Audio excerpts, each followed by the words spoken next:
పితా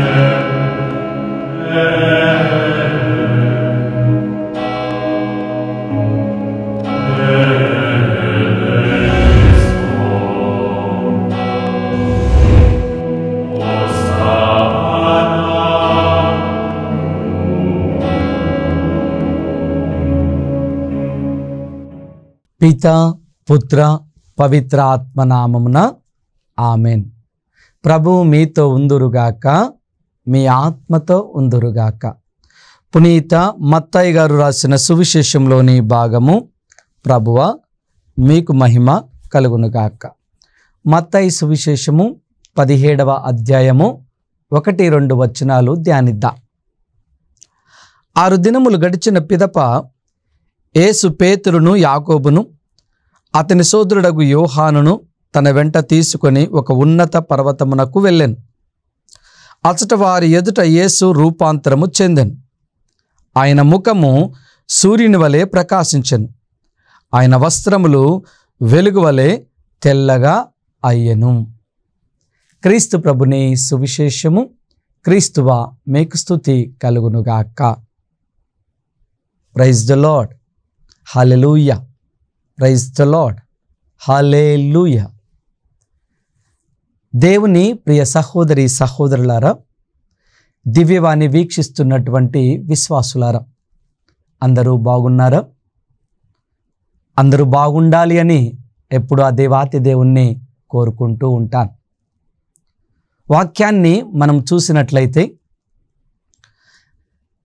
గత 3 వారాలుగా మనందరము కూడా యోహాను సువిశేషం 5వ అధ్యాయం, మరియ తల్లి యొక్క జీవితం, అన్నమ్మ గారి యొక్క జీవితం మనం చూస్తూ వస్తూ ఉన్నాం. ఈ రోజున కూడా మత్తయి సువిశేషం నుండి దివ్య రూపధారణను మనం ధ్యానించాం. కాబట్టి ఈ రోజున ఒక ప్రత్యేకమైనటువంటి అంశాన్ని తీసుకొని ఉన్నాం. ఈ అంశం ద్వారా దేవుడు మనతో మాట్లాడుతూ ఉండగా మనము కూడా రూపాంతరము చెంది మన జీవితాల్లో పరివర్తన విధానాన్ని పొందుకొని యేసు ప్రభువుకి దగ్గర కావటానికి ప్రయత్నం చేద్దాం. పరివర్తనను గురించి మనం అనేకసార్లు వింటూనే ఉంటూ ఉన్నాం. కానీ ఎలాంటి పరివర్తనలోనికి మనం రావాలి, ఎలాంటి పరివర్తనలోనికి మనం వస్తే ఆ నిత్య జీవితం మనకు దొరుకుతుంది అనేది మనం కొద్దిసేపు ధ్యానించుకుందాం. Praise the lord. మత్తయి సువిశేషము 17వ అధ్యాయము 1-13 వచనాలు మనం చదువుకుంటున్నప్పుడు దివ్య రూపధారణ అనే అంశాన్ని మనం చూస్తాం. యేసు ప్రభువు 3 శిష్యులతో ఎత్తైన పర్వతము మీదకి వెళ్ళి ఆయన రూపాంతరం చెందుతూ ఉన్నాడు అని మనం చదువుకుంటూ ఉన్నాం. అందుకే 2వ వచనంలో ఆయన పర్వతము మీదకి వెళ్ళిన తర్వాత ఆయన ఎలా మారుతున్నారు అంట, ఆయన ముఖము సూర్యుని వలె ప్రకాశిస్తూ ఉన్నది, ఆయన వస్త్రములు వెలుగు వలె తెల్లగా మారెను. అంటే నేను ఆలోచన చేస్తూ ఉంటాను, మానవ స్వభావంలో ఉన్నటువంటి క్రీస్తు ప్రభువు 3 మాత్రమే తన దైవ స్వభావాన్ని చూపించాడేమో అని నేను ఎప్పుడు ఆలోచన చేస్తూ ఆ రూపాంతరం చెందిన క్రీస్తుకి నన్ను నేను సమర్పించుకుంటూ ఉంటా. మనము కూడా ఆలోచన చేద్దాం ప్రియ స్నేహితులారా. క్రీస్తు భగవానుడు ఈ లోకానికి మానవ స్వభావంలో వచ్చాడు. దైవ స్వభావాన్ని ఎక్కడా ఎప్పుడూ చూపించలేదు. అందుకే నేను ఎప్పుడు ఆలోచనలోనే ఉంటాను, ఈ 3 మాత్రమే దైవ స్వభావాన్ని చూపించాడేమో. ఈ దైవ స్వభావాన్ని గురించి ఆయన మరణించి ఉత్థానమై పునరుత్థానమై మోక్షారోహణమైన తరువాత శిష్యులందరూ ప్రకటించటానికి ఆయన దేవుని కుమారుడు కూడా అని గట్టిగా బలపరిచి చాటి చెప్పటానికి ఈ 3 ఆ రూపాంతరాన్ని చూపించి ఉండవచ్చు అని భావిస్తాను. మన జీవితంలో రూపాంతరం అంటే మారు మనస్సు మనము పొందాలి అంటే ఆ క్రీస్తు అనగా రూపాంతరము చెందినటువంటి క్రీస్తులో మనం కలవాలి అంటే, క్రీస్తు ప్రేమను మనము అనుభవించాలి అంటే, క్రీస్తుతో సహవాసం చేయాలి అంటే మనం మొట్టమొదటిగా ఏం చేయాలంట, పరివర్తనలోనికి రావాలి అని పరిశుద్ధ గ్రంథం మనకు తెలియపరుస్తోంది. ప్రియ స్నేహితులారా, ఒక చక్కటి ఉదాహరణ ద్వారా పరివర్తన ఎలా ఉండాలి అనేది ధ్యానించుకుందాం. రత్నాకర్ అనే ఒక వ్యక్తి ఉంటూ ఉన్నాడు. ఆ వ్యక్తి యవ్వనం నుండే దొంగతనాలు చేయటం ప్రారంభించాడు. దాని తరువాత ఆ దొంగతనంలో ఆయన నైపుణ్యతను, ఈ రోజుల్లో అయితే పట్టా అంటున్నాం, ఆ నైపుణ్యతను ఆయన సంపాదించుకున్నాడు. ఒక తోడు ఏర్పడిన తర్వాత లేదా కుటుంబం ఏర్పడిన తర్వాత ఆ కుటుంబాన్ని పోషించడానికి కూడా ఆయన అదే వృత్తిలో కొనసాగుతూ ఆ కుటుంబాన్ని పోషిస్తూ ఉన్నాడు. ఈ విధముగా ఆయన యొక్క జీవితాన్ని ఆ దొంగతనంలో ఎదుగుతూ ఆ ఇంటికి ఆ యొక్క డబ్బును, మోసపూరితమైనటువంటి డబ్బును, దొంగతనముగా తీసుకొచ్చినటువంటి డబ్బును ఇంటిలో ఇచ్చి కుటుంబాన్ని మరి ముందుకు నడిపిస్తూ వస్తూ ఉన్నాడు. ఈలోపు ఒక వ్యక్తి, ఒక పెద్ద వ్యక్తి, సాధువు అనుకుందాం లేదా మంచివాడు అనుకుందాం, ఆయన్ని గమనించినటువంటి వాడు అనుకుందాం, ఒకరోజు ఆ యొక్క రత్నాకర్ని పిలిచి ఇలా అంటూ ఉన్నాడు, నీవు ఈ విధంగా జీవిస్తూ ఉన్నావు కదా, ఒక రోజున నీవు నీ ఇంటికి వెళ్ళి నీ భార్య బిడ్డలను అడుగు, నేను తెస్తున్నటువంటి ఈ సొమ్ముతో లేదా ఈ డబ్బుతో మనం ముందుకు కొనసాగుతూ ఉన్నాం, ఆనందంగా కొనసాగుతూ ఉన్నామా, మీరు ఆనందంగా ఉన్నారా అని అడుగు అని ఆ సాధువు ఆయనకు తెలియపరుస్తాడు. ఆలోచనలో పడినటువంటి రత్నాకర్ ఇంటికి వెళుతున్నాడు. కుటుంబ సభ్యులను పిలుస్తూ ఉన్నాడు. పిలిచిన తర్వాత ఆయన తన భార్యను అడుగుతూ ఉన్నాడు, మీరు ఆనందంగా ఉన్నారా అని.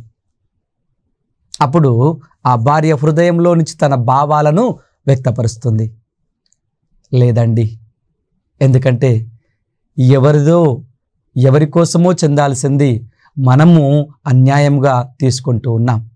ప్రతిసారి భోజనం చేసేటప్పుడు ఈయన ఎప్పుడు మారుతాడా, ఎందుకు ఇలా చేస్తూ ఉన్నాడా అని అనుకుంటూ ఉన్నాను.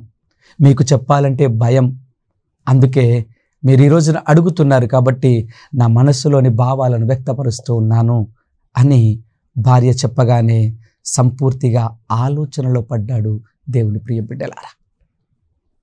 ఆలోచనల ద్వారా బయటికి వచ్చి నడుచుకుంటూ వస్తూ ఉండగా ఎవరైతే ఆయనని ప్రశ్నించమని అడిగారో ఆ సాధువు, ఆ పెద్ద వ్యక్తి, ఆ మంచి అతను కనిపిస్తూ ఉన్నాడు.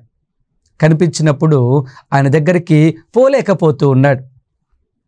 అది గమనించి ఆ సాధువు రత్నాకర్ని పిలిచి, ఏంటి దిగాలుగా ఉన్నావు, ఎప్పుడు లేనటువంటి హుషారంతా ఏమైంది అని అడిగేసరికి తల దించుకుంటున్నాడు దేవుని ప్రియ బిడ్డలారా.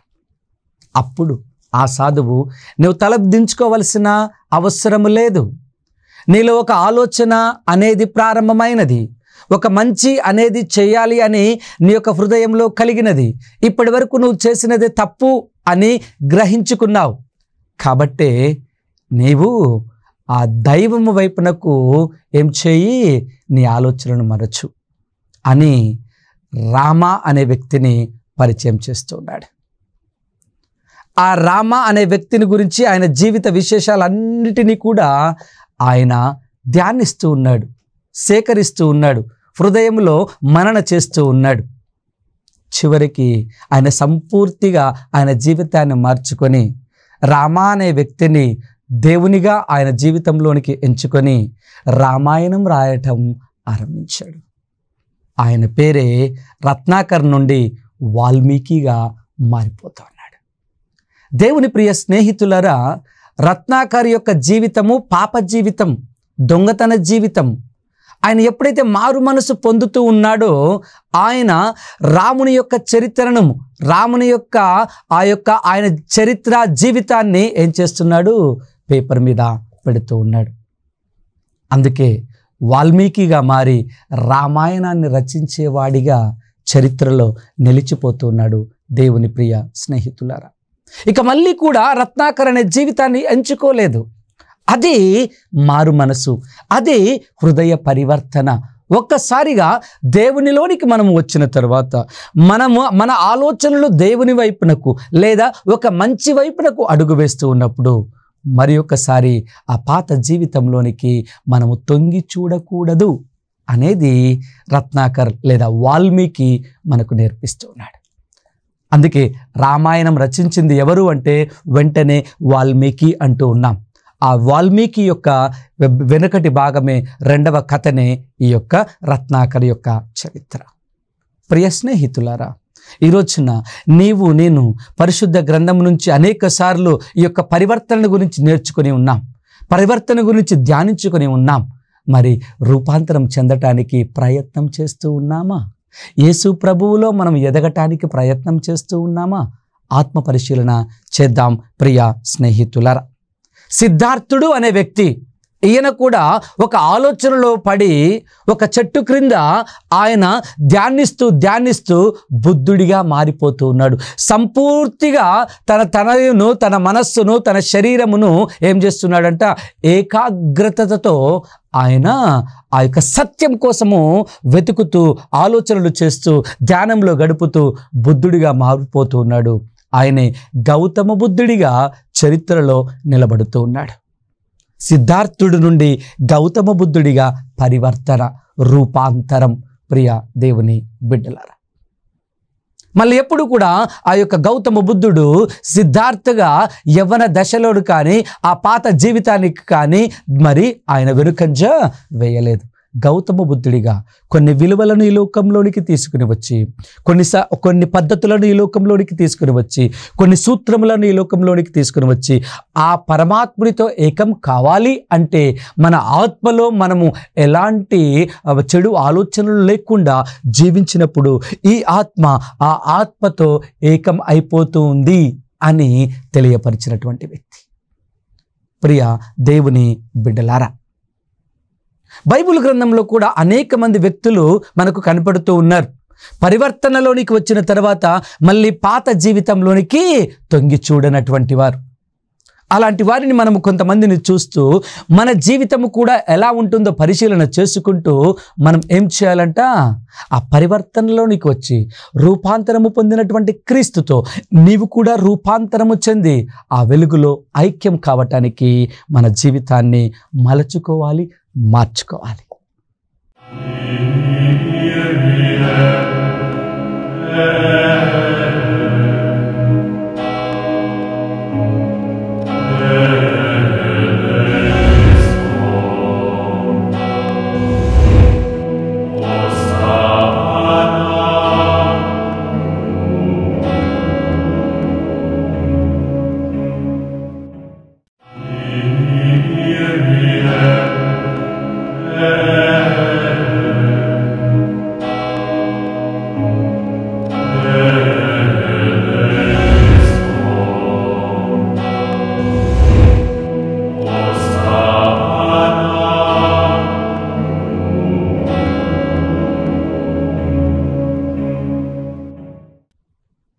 యోనా గ్రంథం 1వ అధ్యాయము 12వ వచనాన్ని మనం చూసినట్లయితే, యోనా చరిత్ర మనందరికీ తెలుసు, యోనా కథ అంతా మనకు తెలుసు. యోనా ఆయన ప్రవక్త, దేవాతి దేవుడు పిలిచినప్పుడు ఎక్కడికి, నినివేకి పిలిచినప్పుడు యోనా మాత్రము నినివే ప్రాంతానికి వెళ్ళట్లేదు, కానీ తార్షీషు ప్రాంతానికి వెళుతూ ఉన్నాడు. కానీ ఆ విధంగా దేవుడి నుండి పారిపోతూ ఉన్నప్పుడు దేవుడు ఏం చేస్తున్నాడు, ఆ సముద్రంలో అలజడిని రేపుతూ ఉన్నాడు, తుఫానును లేపుతూ ఉన్నాడు. ఆ యొక్క యోనా ప్రయాణం చేస్తున్న పడవలోని ప్రజలందరూ ఆందోళన చెందుతూ ఎవరికి తోచిన ప్రార్థనలో వారు ఉంటూ ఉన్నారు, దేవుడా మమ్మల్ని కాపాడు అంటూ. కానీ యోనా పడవ అడుగు భాగంలోనికి చేరి ప్రశాంతంగా నిద్రిస్తూ ఉన్నాడు. అప్పుడు ఆ యొక్క పడవ నడుపు కెప్టెన్ వచ్చేసి ఆయన్ని లేపి, ఏం జరుగుతుందో నీకు అర్థం కావటం లేదా అని అడుగుతున్నప్పుడు యోనాకంతా అర్థమైపోయింది, ఇక దేవుడు నన్ను వదిలిపెట్టడు, ఇక నేను ఎన్ని డైరెక్షన్లో బయటికి వెళ్ళినా దేవుని దగ్గర నుండి ఆయన మాత్రం నన్ను వదిలిపెట్టడు అని గ్రహించి, ఇక నేను దేవుని పనిని తప్పకుండా చేయాలి, తప్పదు అని అనుకొని ఒక నిర్ణయం తీసుకొని ఆ కెప్టెన్తో అంటున్నాడు, మీరు నన్ను ఈ సముద్రంలో పాడవేయండి. యోనా గ్రంథం 1వ అధ్యాయం 12వ వచనం చూసినట్లయితే, మీరు నన్ను సముద్రంలో పడవేయము, తద్వారా ఈ సముద్రంలోని యొక్క అలజడి లేదా తుఫాను ఆగిపోతుంది, శాంతిలోనికి వస్తుంది, ప్రశాంతంగా మీరు ప్రయాణం చేయవచ్చు. ఎప్పుడైతే వారు దేవునికి ప్రార్థన చేసి యోనాను ఆ యొక్క పడవలో నుంచి సముద్రంలోనికి వేస్తూ ఉన్నారో, ఒక సొర ఆయనను మృంగివేస్తూ ఉంది. ఆ సొర యొక్క పొట్టలో ఆయన 3 దినములు ఉంటూ ఉన్నాడు. ఆ 3 దినములు అందులో ఆయన శ్వాసను పీల్చుకుంటూ ఉన్నాడు. అంటే అర్థం ఏమిటి అంటే, దేవుని యొక్క ప్రణాళికను సంసిద్ధము చేయటానికి యోనా జీవితాన్ని ప్రభువు మారుస్తూ, ఇక నేను ప్రభువు కోసం జీవించాలి అనే ఒక నిర్ణయంలోనికి వచ్చి, అప్పుడు ఏం చేస్తున్నది, ఆ సొర ఆయనను తన పొట్టలో నుంచి ఒడ్డునకు ఊదివేస్తూ ఉంది. ప్రియ స్నేహితులారా, యోనా గ్రంథం 2వ అధ్యాయం 1 నుంచి 10 వచనాలు మనం చూసినట్లయితే, యోనా పరివర్తన ద్వారా అక్కడ చేప కడుపులో నుండి బయటికి వచ్చి నినివే పట్టణాన్ని కూడా ప్రభువు యొక్క మాటలను తెలియపరిచి, నినివే పట్టణాన్ని అంతటిని పశ్చాత్తాపంలో పడవేసి, ఆ పశ్చాత్తాపము ద్వారా, ఆ యొక్క విశ్వాసము ద్వారా, ఆ యొక్క ఉపవాసము ద్వారా, గోనె దాల్చడము ద్వారా నినివే పట్టణాన్ని రక్షించేవాడిగా మారాడు. దేవుని ప్రియ బిడ్డలారా, ఆయన మారడమే కాకుండా, ఆయన పరివర్తన చెందడమే కాకుండా, నినివే పట్టణం ప్రజలను కూడా పరివర్తనలోనికి తీసుకుని వచ్చి దేవునికి పరిచయం చేసి దేవుని బిడ్డలుగా మార్చి శిక్షకు గురి కాకుండా చేసినటువంటి వాడు యోనా ప్రవక్త. ప్రియ దేవుని బిడ్డలారా, మరి నీవు నేను మనందరము కూడా యోనాకు మాదిరిగానే ప్రభు దగ్గర నుండి పారిపోవటానికి ప్రయత్నం చేస్తూ ఉంటాం. ప్రభు ఒక డైరెక్షన్లో మనం పిలుస్తూ ఉంటారు, కానీ మనం ఇంకొక డైరెక్షన్లో తప్పు మార్గంలో పడిపోతూ ఉంటాం. ఈ తప్పుడు మార్గంలో పడిపోయినప్పుడే ఇదిగో ఇలాంటి వాక్యాల ద్వారా, ఇలాంటి దివ్యవాణి ఛానల్లోని గొప్ప పరమ రహస్యాల ద్వారా, మన జీవిత అనుభవాల ద్వారా, బైబిల్ గ్రంథాన్ని పఠించడం ద్వారా, దివ్య బలి పూజలలో పాల్గొని ఆ ప్రభు యొక్క సందేశాన్ని ఆలకించడం ద్వారా, ఆరాధనలో స్తుతులను సమర్పించడం ద్వారా మన యొక్క తప్పటి డైరెక్షన్ నుంచి దేవుడు ఏం చేస్తున్నాడంట, ఆయన డైరెక్షన్లోనికి తీసుకుని వచ్చి, మనలను పరివర్తనలోనికి తీసుకుని వచ్చి, ఆ యొక్క అమరత్వమును లేదా ఆ రూపాంతరంలోనికి మనల్ని ఆహ్వానిస్తున్నాడు. Praise the lord, praise the lord. చూడండి దేవుని ప్రియ బిడ్డలారా, దేవుని గురించి మనము కొద్దిగా చొరవ తీసుకుంటే ఆయన మన యందు ఎక్కువ శ్రద్ధ తీసుకొని, మనము కొద్దిగే, ఆయన ఎక్కువ. ఎందుకంటే ఆయన మనలను వెలనిచ్చి కొన్నాడు కాబట్టి, మనమంటే ఆయనకు ఎంతో మక్కువ, ఎంతో ఇష్టం, ఎంతో ప్రేమ. అందుకే కొద్ది సమయాన్ని దేవునికి ఇచ్చినట్లయితే నీవు నేను మన కుటుంబాలు, ఆయన మన కుటుంబాలను ఆశీర్వదిస్తాడు, పరివర్తనలోనికి తీసుకుని వస్తాడు. ఇక తప్పుడు మార్గంలో నడవకుండా, సైతాను ఆలోచనలోనికి పోకుండా, ఆధ్యాత్మికమైనటువంటి ఆలోచనలతో పచ్చిక పయలలో మనల్ని ప్రయాణం చేసే విధముగా మారుస్తాడు నీ దేవుడు, నా దేవుడు. దేవుని ప్రియ స్నేహితులారా,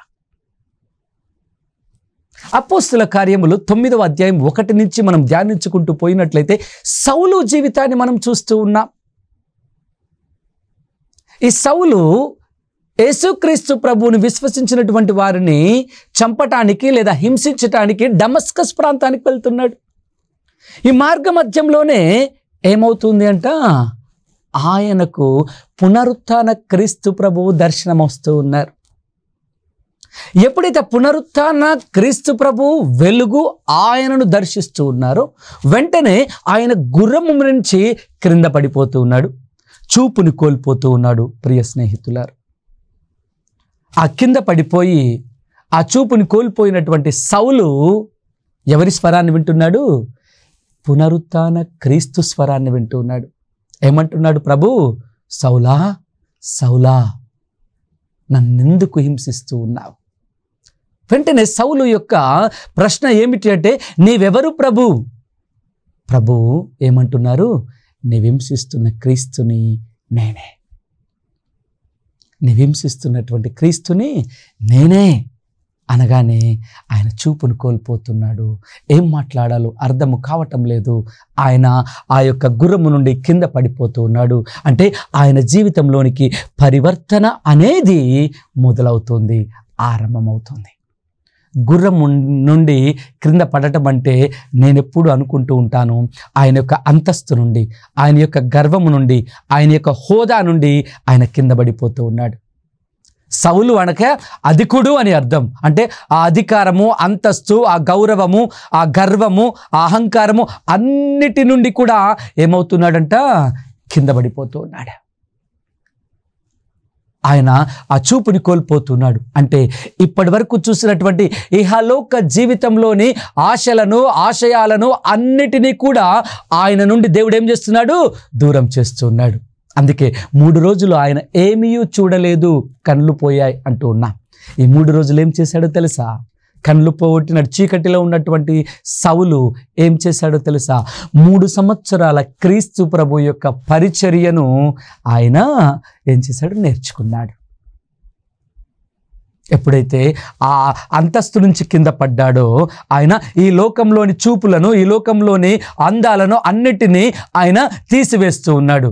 ఆయన లోకంలో ఆయన యొక్క ఆధ్యాత్మిక జీవితం ఆరంభం కావటానికి 3 రోజుల్లో ఆయన క్రీస్తుని గురించి తెలుసుకున్నాడు, క్రీస్తుని కనుగొన్నాడు, క్రీస్తు స్వరాన్ని విన్నాడు, క్రీస్తు కోసం జీవించడానికి నిర్ణయించుకున్నాడు. అందుకే 3 రోజులు 3 సంవత్సరాల క్రీస్తు పరిచర్యను నేర్చుకొని తర్ఫీదు పొంది ఎవరిని చూసినా నేను క్రీస్తుని చూస్తున్నాను అని లేఖలలో ఆయన సెలవిస్తూ ఉన్నాడు. అందుకే ప్రవక్త ద్వారా ఆయన చూపును పొంది, జ్ఞానస్నానము పొంది పౌలుడిగా ఆయన మారుతున్నాడు.